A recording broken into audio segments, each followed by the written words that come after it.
جلد کو تازہ اور چمکدار رکھنے کے لیے ایک عدد کیلے کو مسل کر اس میں دار چینی کا پاؤڈر شامل کریں، آدھا چمچ شہد ملا کر ماسک بنا لیں۔ اب اس کو چہرے پر لگائیں، 10 منٹ بعد مساج کر کے اتار لیں۔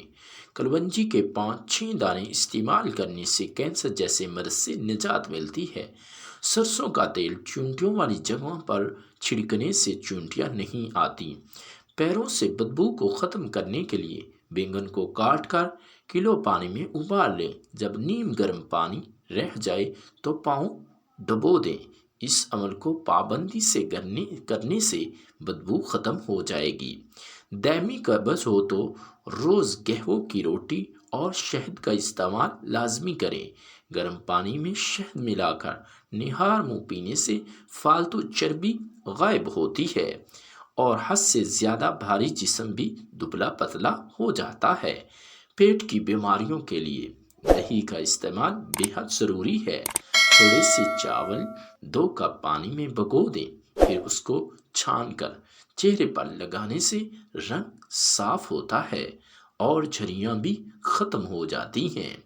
دیسی منہ میں لیموں کا رس ملا کر لگانے سے ہونٹ گلابی ہو جاتے ہیں۔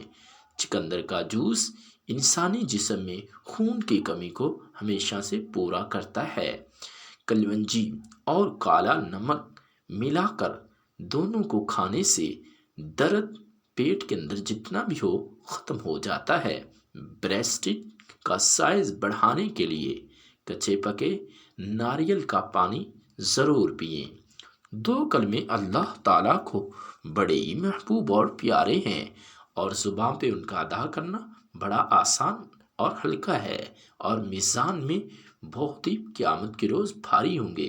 وہ یہ ہیں: سبحان اللہ و بحمدہ، سبحان اللہ العظیم۔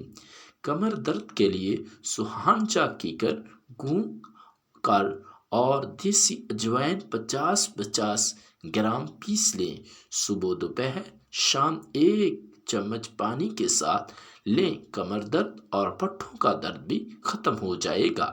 لمبی عمر پانے کے لیے یہ غذائیں استعمال کریں: دن میں 12 گلاس پانی پئیں، صبح نہار منہ لہسن کے چند جویں کھائیں، ناشتے میں ابلے انڈے کی سفیدی استعمال کریں، روزانہ صبح 1 گلاس دودھ اور سیب کھائیں، گھی والی روٹی اور چکنائی والی چیزوں سے بھی پرہیز کریں، دن میں 1 بار اسپغول چھلکا بھی استعمال کریں، ادرک، دار چینی اور سونف اور پودینے کا قہوہ بنا کر اس میں ہاف لیموں نچوڑ کر استعمال کریں، روزانہ 3 سے 4 کھجوریں ضرور کھائیں، رات کو بادام بھگو کر رکھیں، صبح نہار منہ کھائیں، فریش جوس کا استعمال ضرور کریں۔